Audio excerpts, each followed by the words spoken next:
An analysis course, or assignments that require analysis, may feel different in some ways than other courses and assignments.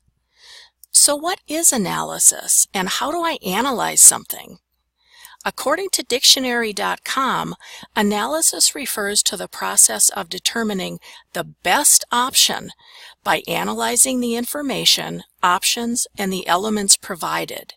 It also follows a process and is a structured approach. Analysis includes the examination of evidence, assessment of information, and appraisal of data to reach a reasonable conclusion.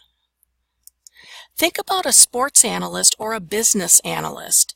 Their job is to figure out the best approach, the best team, or the best option by using details and reasoning skills.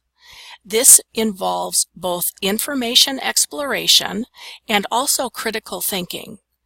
By examining and studying the details, the data, and the information provided, some of which you may have researched, the analyst makes a critical analysis and reasons out a conclusion.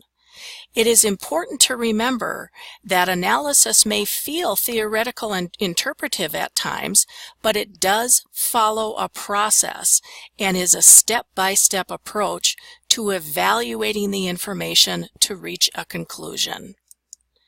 So, who needs analytical skills? We all do, whether it be at work, at home, or at school. All of us need analytical skills.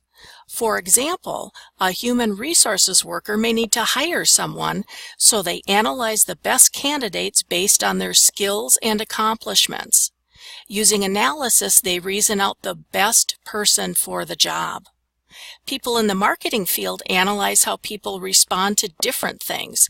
They analyze that information and data to identify the best marketing approach to reach the specified target audience. In much the same way as a police detective or investigator analyzes information and clues, we analyze the best options in our everyday lives. We analyze the best car to purchase for our family use by looking at the safety and financial considerations involved. We also look at the pros and cons of a different career choice and analyze all of those factors involved.